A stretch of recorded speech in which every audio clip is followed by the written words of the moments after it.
Alam mo ba na ang simpleng pagkain na nasa kusina mo lang ngayon ay pwedeng maging dahilan kung bakit tatagal pa ang buhay mo ng 10, 20 o higit pang taon? Oo, tama ang narinig mo. May mga pagkaing ordinaryo lang sa paningin, pero sa totoo lang, sila ang tahimik na bodyguard ng iyong puso. Kung iniisip mong wala ka nang magagawa para palakasin ang katawan dahil may edad ka na, ang totoo, nandito ang susi mismo sa hapagkainan ninyo. Marami kasing seniors ang natatakot na kapag umabot na sa edad 60 o 70, automatic na daw nasasakit ang puso, tataas ang presyon at darating ang atake. Pero isipin mo ito, bakit may mga lolo't lola na umaabot ng 90 o kahit 50 anyos pa lang ay masigla pa, malakas humakbang at parang walang sakit? Ang sagot ay nasa araw-araw nilang kinakain. Hindi ito sikreto ng mayayaman, kundi sikreto ng mga taong marunong pumili ng tamang pagkain. Ngayon gusto kitang ilapit sa 3 pagkain na pwedeng maging kaibigan ng puso mo. Ang mga ito ay abot kaya, madaling hanapin at pwedeng kainin ng kahit sinong senior na gustong humaba pa ang buhay. Unahin natin ang isda. Lalo na yung mayaman sa omega-3 fatty acids, ang tamban, bangus, sardinas at galunggong o kahit yung simpleng sardinas sa lata ay kayamanang hindi mo dapat balewalain. Ang omega-3 ay parang langis na naglilinis ng ugat sa katawan. Kapag malinis ang ugat, mas maayos ang daloy ng dugo, mas nagiging malakas ang puso at mas bumababa ang panganib ng atake. May nakilala akong isang lolo sa baryo na araw-araw halos sardinas ang kinakain dahil ito ang mura at laging available. Sa edad 80, hindi siya mukhang mahina. Nakakabuhat pa siya ng mabibigat, nakakapagtanim pa sa bukid. At ang sabi niya, "Sekreto ko, sardinas lang at kanin." Isipin mo kung gaano kasimple, pero napakalaking tulong sa puso. Pangalawa, ang prutas gaya ng saging at mansanas. Ang saging ay mayaman sa potassium na parang bantay sa presyon ng dugo. Sa dami ng seniors na may alta presyon, malaking tulong ito para hindi sumakit ang ulo at hindi atakihin ang puso. Hindi mo kailangang bumili ng imported na prutas para maging malusog. Ang saging saba o lakatan ay sapat na para bigyan ka ng lakas. Ang mansanas naman, puno ng fiber na tumutulong para bumaba ang bad cholesterol. May kaibigan akong lola na araw-araw, bago matulog, ay kumakain ng isang mansanas. Sabi niya, mas gumagaan ang pakiramdam niya at hindi na siya masyadong hinihingal sa pag-akyat ng hagdan. Simple lang, pero epektibo. Pangatlo, ang mga gulay na punong-puno ng antioxidants tulad ng kangkong, malunggay at talbos ng kamote. Alam mo ba na ang mga ito ay parang natural na gamot? Pinapababa nila ang pamamaga sa loob ng katawan at pinoprotektahan ang puso laban sa sakit. Kung iisipin, mura lang ang mga gulay na ito at kahit sa bakuran pwede mong itanim. May nakilala akong pamilya na ang ulam nila halos araw-araw ay ginisang kangkong o tinulang may malunggay. Ang nanay sa pamilya na ngayon nasa edad 75 ay malakas pa rin maglakad papuntang palengke at hindi kailanman na ospital dahil sa sakit sa puso. Pero bakit nga ba napakahalaga ng mga pagkaing ito? Dahil ang puso natin parang makina ng katawan. Kung hindi mo ito aalagaan, mapupudpod at mapapahinto. Kapag iniisip mo na ang bawat subo ng prutas, isda o gulay ay parang gasolina na nagpapagalaw sa iyong katawan, mas nagiging malinaw kung gaano ito kahalaga. At kung iniisip mo rin na bawat malusog na pagkain ay dagdag na oras kasama ang pamilya, lalo na ang mga apo, mas nagiging inspirasyon itong sundan. Dito pumapasok ang psychology. Kapag ang isang bagay ay konektado sa damdamin mo, mas nagiging madali itong gawing habit. Kaya imbes na isipin mong diet o sacrifice ang pagkain ng gulay at prutas, isipin mong ito'y regalo para sa sarili mo. Isang paraan para masabi mong, inaalagaan ko ang sarili ko dahil gusto kong mas matagal pang makasama ang mga mahal ko. Minsan kasi, Ang pinakamalaking kalaban ng mga seniors ay hindi kakulangan sa pera o resources, kundi ang mindset na huli na para magbago. Pero gusto kong ipaalala sa iyo ngayon, hindi huli ang lahat. May kakilala akong lolo na sa edad 79, nagsimula lang magbawas ng matatabang pagkain at kumain ng mas maraming gulay. Sa loob lang ng 3 buwan, bumaba ang kanyang kolesterol, lumiit ang tiyan, at nagbalik ang lakas sa kanyang katawan. Kung siya na halos 3 dekada ng mali ang diet ay nagawang baguhin ang kanyang katawan, kaya mo rin. Ngayon baka iniisip mo, paano kung wala akong pambili ng mansanas o salmon? Ang sagot, huwag kang mag-alala, may alternatibo sa bawat bagay. Kung walang mansanas, pwede kang kumain ng bayabas o mangga. Kung walang salmon, may sardinas at tamban. Ang mahalaga ay hindi ang presyo ng pagkain, kundi ang sustansya na makukuha rito. Bago tayo lumipat sa susunod na parte, isipin mo muna ito. Ang simpleng ulam na nasa plato mo ngayon ay pwedeng maging dahilan kung bakit tatagal pa ang puso mo ng ilang dekada. Hindi kailangang komplikado, hindi kailangang mahal, basta't alam mo kung alin ang dapat piliin. Sa part 2 ng ating video, tatalakayin natin ang mga pagkaing baka hindi mo akalaing makakatulong, pero malaki pala ang epekto sa kalusugan ng puso. Huwag mong palalagpasin dahil baka ito na ang tip na magpapahaba sa buhay mo. Kung nandito ka pa at patuloy na nanonood, ibig sabihin seryoso ka talagang palakasin ang puso mo. Kaya gusto kong itanong, handa ka bang ipaglaban ang tibay ng iyong puso araw-araw? Kung oo, i-comment mo ngayon ang 3 salitang ito, malakas ang puso. Marahil iniisip mo, kumakain na naman ako ng isda, gulay at prutas, sapat na siguro iyon. Pero ang totoo, may mas marami pang pagkaing nakatago sa kusina natin na pwedeng maging tahimik na tagapagtanggol ng puso. Ang maganda, karamihan dito ay abot kaya at madalas na nakikita lang natin. Pero hindi natin alam kung gaano kalaki ang naitutulong sa kalusugan ng ating puso. Isa sa madalas nating hindi pinapansin ay ang mani at buto-buto. Oo, tama ang narinig mo. Peanuts, cashews, at lalo na ang mani ng Pilipinas, pati butong kalabasa at butong pakwan. Ang mga ito ay punong-puno ng healthy fats na hindi nakakasama sa puso, kundi nakakatulong pa para pababain ang bad cholesterol. May kilala akong lolo na araw-araw, sa halip na chichirya, ay kumakain ng isang dakot ng nilagang mani habang nanonood ng telebisyon. Sabi niya, mas busog siya at mas magaan ang pakiramdam niya.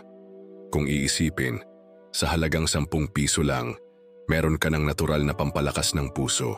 Kalawamang oatmeal at buong butil tulad ng brown rice at mais.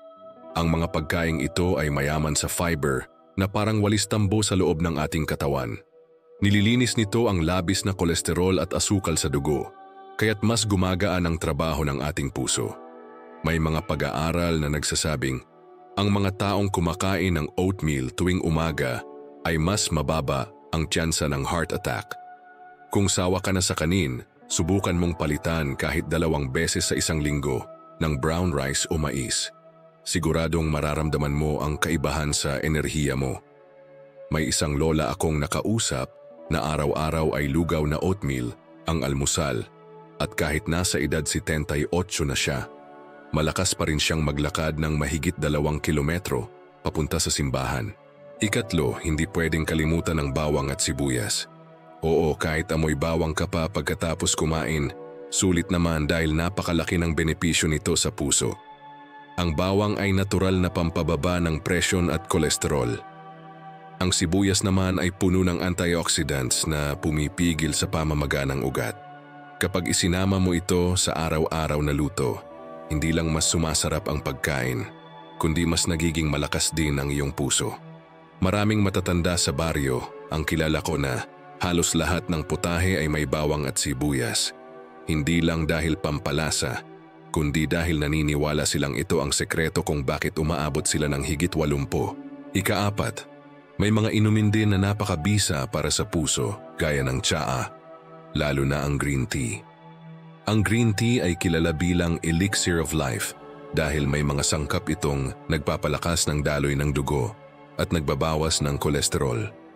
Kapag iniinom mo ito sa umaga, imbes na matatamis na soft drinks o instant na kape na punong-puno ng asukal, parang binibigyan mo ng pahinga ang puso mo mula sa sobrang trabaho. May isang lolo na nakilala ko na araw-araw ay may kasamang mainit na tasa ng green tea sa kanyang almusal. Sa edad 80, wala siyang iniinom na maintenance para sa puso, tsaa lang at tamang pagkain ng kanyang sandata. Ikalima, hindi rin natin dapat kalimutan ang abokado. Marami ang nag-aakalang masama ang abokado dahil mataba ito. Pero ang totoo, ang taba nito ay healthy fats na pampalakas ng puso. Pinapababa nito ang bad cholesterol at pinapataas ang good cholesterol. Kung minsan sa halip na margarine o mantikilya, pwede mong ipahid ang abokado sa tinapay. Mas masustansya, mas masarap at mas ligtas sa puso. Ngayon baka nagtataka ka, paano kung hindi ko kayang bilhin araw-araw ang mga ito? Tandaan mo, hindi mo kailangang kainin silang lahat sa isang araw. Ang mahalaga ay mas madalas mong isingit sa diet mo ang ilan sa mga ito. Kahit simpleng mani bilang merienda, bawang sa ulam, o lugaw na may oatmeal tuwing umaga, malaking tulong na iyon. Ang puso natin ay hindi naghahanap ng mamahaling pagkain. Ang hinahanap nito ay tamang sustansya at consistency sa ginagawa natin araw-araw. Pero alam mo ba kung bakit mahirap minsan para sa seniors na baguhin ang pagkain nila? Dahil sa habit. Sa loob ng ilang dekada, nakasanayan na natin ang pritong pagkain, matatamis na inumin at instant na ulam. Kapag bigla mong papalitan, parang may kulang. Dito papasok ang psychology. Huwag mong isipin na nawawala ang mga paborito mong pagkain, kundi isipin mo na dinadagdagan mo lang ng mga bagong pagkain na pampalakas ng puso. Halimbawa, kung mahilig ka sa pritong baboy, imbes na tanggalin agad, unti-unti mong dagdagan ng gulay sa plato. Hanggang sa dumating ang panahon na mas madalas ka nang kumakain ng gulay kaysa karne. Mahalaga rin ang suporta ng pamilya. Kapag nakikita ng mga apo na kumakain ka ng mani at oatmeal imbes na chichirya, baka gayahin din nila. Kapag ang asawa mo ay marunong magluto ng sabaw na may bawang at gulay, mas masarap at mas nakakainggan yung kumain. Tandaan ang pagkain ay hindi lang para sa katawan, kundi para rin sa samahan ng pamilya. Ang bawat hapagkainan ay pwedeng maging lugar kung saan sabay-sabay kayong nagiging malakas at masaya. At huwag mong kalimutan, ang bawat kagat ng malusog na pagkain ay hindi lang para sa iyo. Ito'y regalo mo sa mga taong nagmamahal sa iyo. Dahil habang mas pinapabuti mo ang kalagayan ng puso mo, mas humahaba ang oras mo kasama sila. Isipin mo ang mukha ng apo mo na tuwang-tuwa dahil si lolo o si lola ay malakas pang makipaglaro. Isipin mo ang saya ng pamilya tuwing reunion dahil kompleto pa rin kayo at malusog. Lahat ng iyon ay nagsisimula sa simpleng desisyon na piliin ang tamang pagkain. Bago tayo magtuloy sa part 3, tandaan mo ito. Hindi kailangang maging perpekto ang diet. Ang mahalaga ay nagsisimula ka ngayon at ginagawa mo ang maliit na hakbang na magpapatibay sa puso mo. Sa susunod na bahagi, pag-uusapan naman natin ang ilang kakaibang pagkain at simpleng gawain na baka hindi mo inaasahan, pero kayang magbigay ng dagdag lakas at proteksyon sa iyong puso. Kung nakikinig ka pa hanggang ngayon, ibig sabihin seryoso kang alagaan ang puso mo. Kaya gusto kong i-comment mo sa ibaba ang 3 salitang ito. Protektado ang puso. Kung sa unang 2 bahagi ay pinag-usapan natin ang mga isda, gulay, prutas, mani, at kahit mga inumin na kayang magbigay lakas sa puso, ngayong part 3 ay dadalhin naman kita sa ilang pagkain at simpleng kaugalian na madalas nating nakakaligtaan pero napakahalaga pala para sa kalusugan ng puso ng seniors. Tandaan, ang puso ay hindi lang pinapalakas sa pamamagitan ng pagkain, kailangan din nito ng tamang ritmo ng pamumuhay. At dito natin makikita kung paano nagiging mas kumpleto ang ating kalusugan kapag sinasamahan ng tamang choices sa pagkain at lifestyle. Unahin natin ang isang pagkain na madalas nandiyan lang sa hapag pero hindi masyadong nabibigyang pansin. Kamatis. Oo, simple lang ang kamatis, mura. At madalas ginagamit lang pang sahog sa ulam. Pero alam mo ba na ang kamatis ay mayaman sa lycopene, isang antioxidant na napatunayang pumoprotekta laban sa sakit sa puso.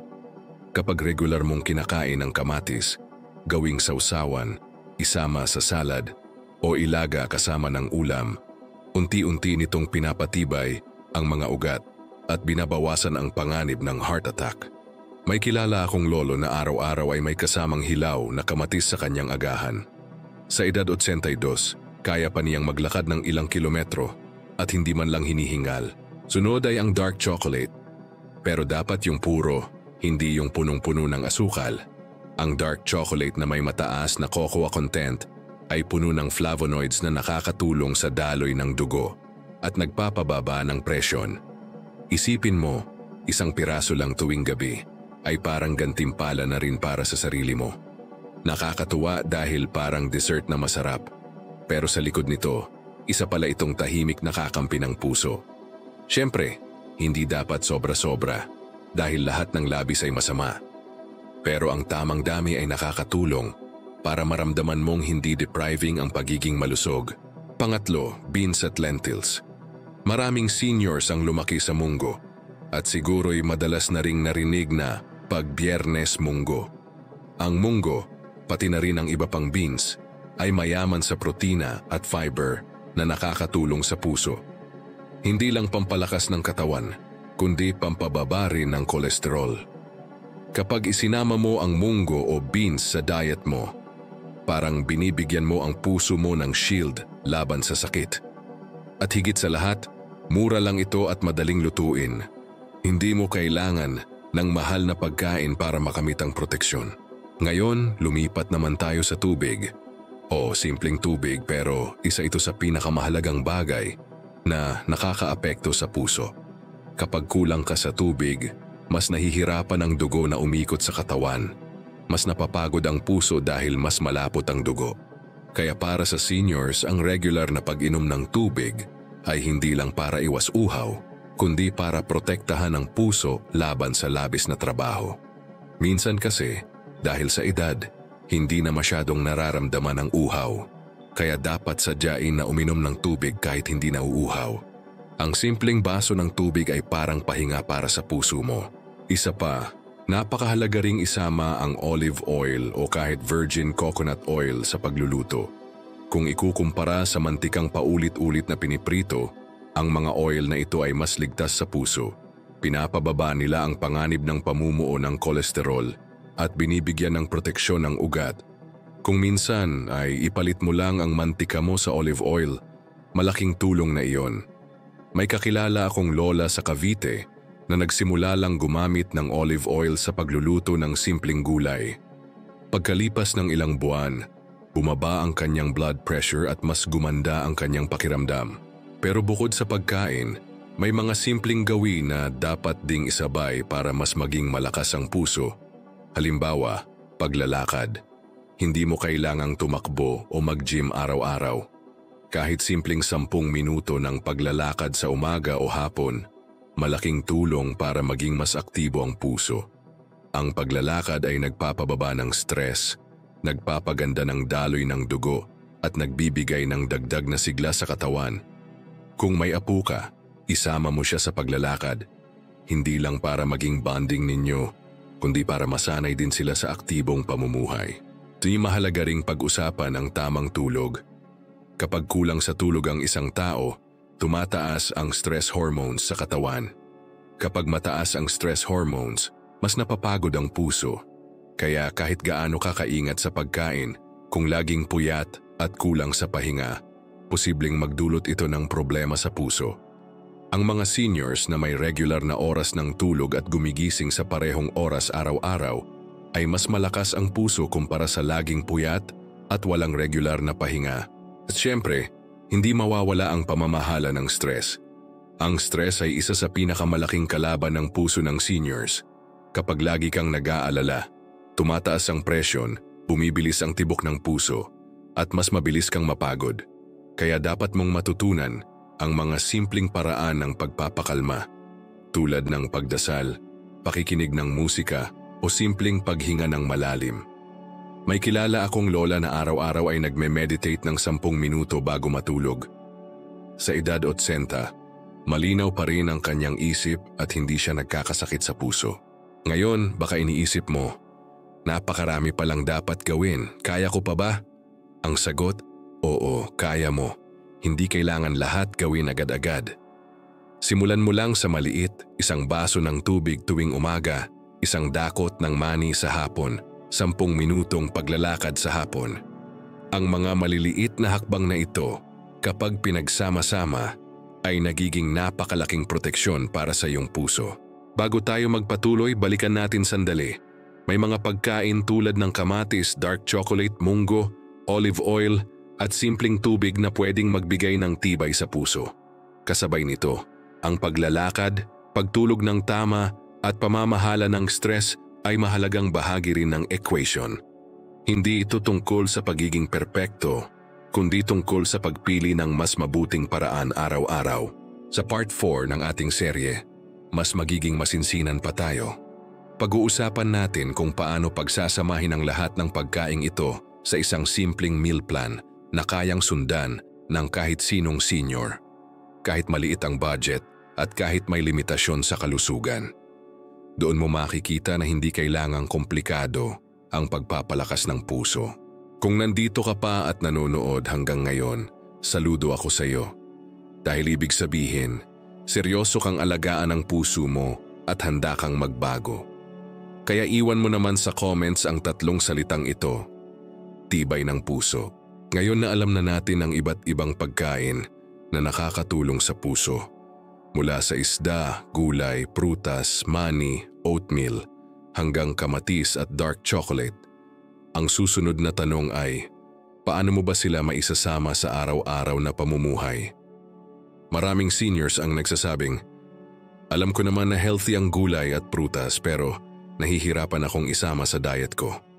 Kaya sa part 4, tutulungan kitang makita kung paano gawing mas simple, mas abot kaya at mas enjoyable ang pagkain ng mga ito para hindi ka mapapagod at hindi ka susuko. Isipin mo na lang ang bawat araw bilang isang pagkakataon para bigyan ng regalo ang puso mo.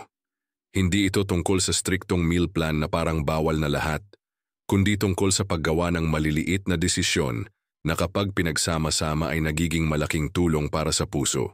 Halimbawa, sa agahan. Madalas ang seniors ay sanay sa pandesal at kape. Walang masama roon pero bakit hindi natin dagdagan? Kung sa kape mo ay madalas sobrang tamis, pwede mong bawasan ang asukal at isabay ang 1 saging o 1 manggang hinog. Kung may oatmeal sa bahay, subukan mong gawing lugaw ito at lagyan ng kaunting gatas at prutas. Ang simpleng pagbabago na iyon ay makakadagdag ng fiber at potassium para sa puso. May nakilala akong lolo na dati puro pandesal at kape lang tuwing umaga. Pero nang subukan niya ang oatmeal na may saging, napansin niyang hindi siya agad nagugutom at mas magaan ang pakiramdam niya buong umaga. Para naman sa tanghalian, hindi mo kailangang kumain ng mamahaling salmon para makakuha ng omega-3.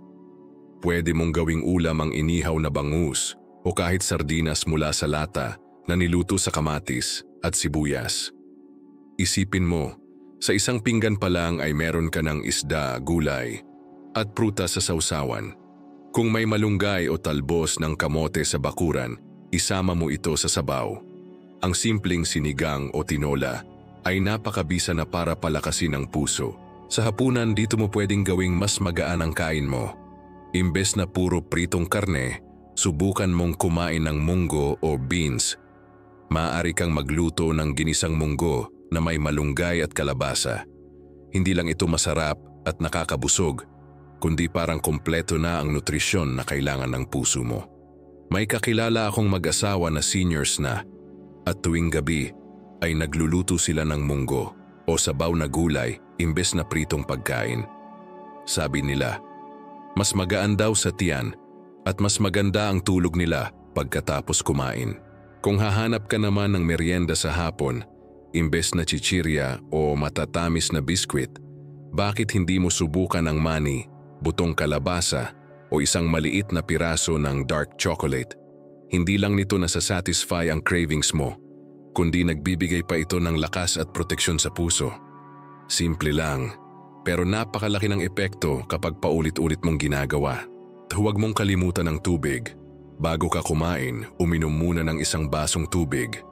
Marami kasing seniors ang nakakaramdam ng hilo o biglang pagtaas ng presyon dahil hindi pala sila hydrated. Ang tubig ay parang langis sa makina.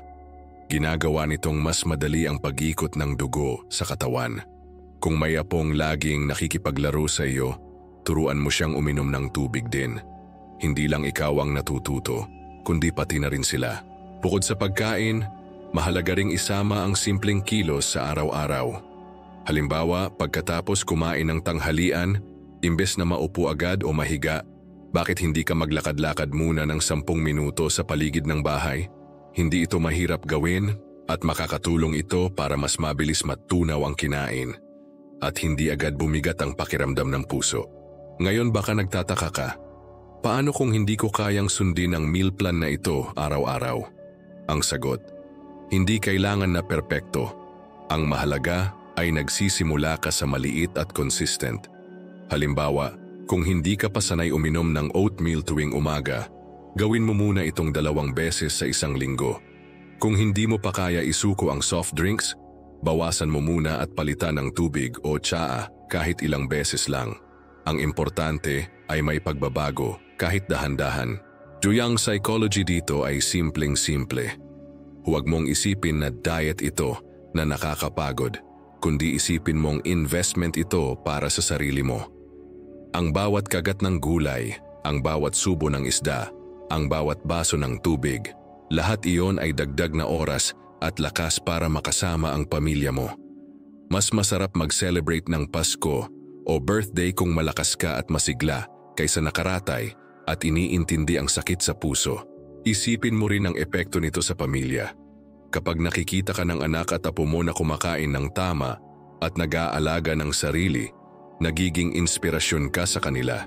Ang malakas na puso mo ay hindi lang para sa iyo, kundi para sa lahat ng umaasa at nagmamahal sa iyo. Ang bawat desisyon mo sa pagkain ay parang regalo na ibinibigay mo rin sa kanila. Mayroon akong nakilala na mag-asawa na parehong senior. Ang babae ay nasanay sa mga gulay at prutas, habang ang lalaki ay puro pritong pagkain ang hilig. Noong una, hindi makasabay si Lolo sa pagbabago. Pero nang makita niyang mas magaan ang katawan ng kanyang asawa, mas masigla at masaya, unti-unti siyang sumabay. Pagkalipas ng 1 taon, parehong bumaba ang kanilang kolesterol, bumuti ang kanilang tulog, at pareho silang naging mas masaya dahil sabay nilang ginawa ang pagbabago. Kaya ang sikreto sa meal plan para sa puso ay hindi sa pagiging mahigpit o komplikado, kundi sa pagiging simple at realistic. Hindi kailangang mahal, hindi kailangang imported. Kailangan lang ng tamang desisyon, consistency, at tamang mindset. At bago tayo lumipat sa huling bahagi ng ating serye, gusto kong ipaalala sa iyo ito. Bawat araw ay pagkakataon para magdesisyon na maging mas mabuti kaysa kahapon. Hindi kailangang maghintay ng bagong taon o espesyal na okasyon. Kahit ngayon, habang nanonood ka ng video na ito, pwede kang magsimula sa maliit na hakbang na magpapalakas sa iyong puso. Sa part 5 ng ating serye, ibibigay ko ang huling buod ng lahat ng ating natutunan at mag-iiwan ako ng malakas na mensahe ng pag-asa at inspirasyon para sa lahat ng seniors na naniniwala na hindi huli ang lahat para alagaan ang puso. Kung nakikinig ka pa hanggang ngayon, gusto kong iwan mo sa comments ang 3 salitang ito. Healthy, strong heart. Narating na natin ang huling bahagi ng ating serye tungkol sa mga pagkaing pampalakas ng puso ng seniors. Sa unang 4 na bahagi, pinag-usapan natin ang iba't ibang pagkain tulad ng isda, prutas, gulay, mani, oatmeal, kamatis, dark chocolate, munggo, olive oil, pati mga simpleng inumin tulad ng tubig at tsaa. Tinalakay din natin kung paano gawing bahagi ng araw-araw na pamumuhay ang mga pagkaing ito at kung paanong ang bawat maliit na desisyon ay nagiging malaking proteksyon para sa puso. Ngayon, Dito sa Part 5, pagbubuuin natin ang lahat at mag-iiwan ako ng mensahe ng pag-asa at inspirasyon para sa lahat ng seniors na nanonood. Madalas iniisip ng matatanda na wala na silang kontrol sa kalusugan nila. Kapag may sakit sa puso, iniisip na habang buhay nang may gamot at wala ng pag-asa. Pero ang katotohanan ay kahit sa edad 60, 70 or 80, may magagawa ka pa. Ang puso ay parang kaibigan na matagal mo nang nakasama. Kung aalagaan mo ito ngayon, patuloy pa rin itong magbibigay ng lakas para sa iyo. At hindi kailangang komplikado ang paraan para alagaan ito. Isipin mo lang ang mga simpleng halimbawa. Si Mang Ernesto, na dati ay hirap sa pag-akyat ng hagdan dahil mabilis siyang hingalin, nagsimula lang magbawas ng pritong pagkain at nagsimulang kumain ng gulay at oatmeal. Pagkalipas ng 6 na buwan, bumaba ang kanyang kolesterol at mas nakakatagal na siya sa paglalakad kasama ang apo niya. O si Aling Rosa na dati laging may mataas na presyon pero nang gawing routine ang pagkain ng saging at pag-inom ng tsaa, naging mas maayos ang kanyang pakiramdam at mas madalang siyang magreklamo ng hilo. Ang mga kwento nilang ito ay nagpapatunay na hindi hadlang ang edad para magbago. Oo, totoo na mahirap simulan lalo na kung nakasanayan na natin ang matatamis, mamantika at maalat. Pero isipin mo, kung ang bawat subo mo ngayon ay maaaring magbigay ng dagdag na taon sa buhay, hindi ba't sulit na magsakripisyo ng kaunti? At tandaan, hindi ito tungkol sa pagiging perpekto. May mga araw na kakain ka pa rin ng paborito mong pritong ulam o matatamis na pagkain at ayos lang iyon. Ang mahalaga ay mas madalas mong piliin ang tama kaysa mali. Kung 10 beses kang kakain ngayong linggo at 6 o 7, doon ay masustansya, panalo ka na. Hindi mo kailangang maging mahigpit, kailangan mo lang maging consistent. Ngayon, balikan natin sandali ang pinakamalaking aral na natutunan natin sa serye. Una, ang mga pagkaing abot-kaya at madali lang hanapin tulad ng isda, gulay at prutas ay hindi dapat balewalain. Ikalawa, may mga simpleng pagkain tulad ng bawang, sibuyas, mani at munggo na pwedeng magbigay ng napakalaking proteksyon sa puso. Ikatlo, ang mga inumin tulad ng tsaa at tubig ay simpleng paraan para bigyan ng pahinga ang puso. Ikaapat, ang tamang lifestyle, paglalakad, pagtulog at pamamahala ng stress ay kasamang sandata para manatiling malakas ang puso. Kung iisipin, lahat ng ito ay parang puzzle. Ang bawat piraso o bawat pagkain, bawat baso ng tubig, bawat paglalakad ay nagiging bahagi ng larawan ng isang mas mahaba, mas masaya at mas malusog na buhay. At kapag pinagsama-sama mo ang mga ito, makikita mong hindi pala mahirap alagaan ang puso. Ang kailangan lang ay desisyon na magsimula ngayon, hindi bukas, hindi sa susunod na linggo, kundi ngayon. At narito ang pinakamahalagang bahagi. Ang malakas na puso ay hindi lang para sa iyo. Ito'y para sa pamilya mo. Para sa mga anak na gustong makasama ka pa. Para sa mga apo na gustong makalaro ka pa. Para sa mga kaibigan mong gustong makipagkwentuhan pa sa iyo. Ang bawat desisyon mong alagaan ang puso mo ay isang regalo sa lahat ng nagmamahal sa iyo. Isipin mo ang sarili mong darating na mga taon. Nakaupo ka kasama ang pamilya mo, masaya at walang iniintinding sakit sa puso. Nakakalakad ka pa papunta sa simbahan, nakakapaglaro ka pa ng baraha o mahjong kasama ang mga kaibigan. Nakakatawa ka pa ng malakas habang nagkukwento ng mga lumang alaala. Hindi ba't mas masarap iyon kaysa mag-alala sa ospital?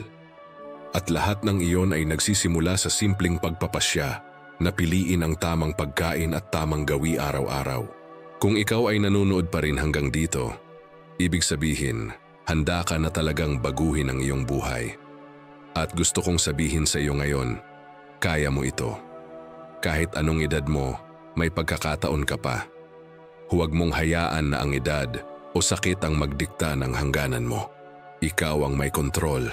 Ikaw ang may kapangyarihan na palakasin ang puso mo at pahabain ang buhay mo. Ang tanong na lang ngayon ay, handa ka bang magsimula? Hindi mo kailangan ng malaking pera. Hindi mo kailangan ng mamahaling pagkain. Ang kailangan mo lang ay desisyon isang baso ng tubig, isang saging, isang lakad, isang tamang tulog. At kapag inulit mo iyon araw-araw, makikita mo ang malaking pagbabago. Kaya sa pagtatapos ng seryeng ito, gusto kong iwan sa iyo ang pinakamahalagang mensahe. Ang puso mo ay buhay mo. Huwag mo itong hayaang mapagod o masira dahil sa maling pagkain at maling gawe. Bigyan mo ito ng pagmamahal, ng tamang sustansya at ng tamang pahinga. Dahil kapag malakas ang puso, malakas din ang buong katawan at mas masaya ang buong pamilya. Kung nakarating ka hanggang dulo, saludo ako sa iyong dedikasyon. At gusto kong iwan mo naman sa comments ang 3 salitang ito. Alaga ang puso.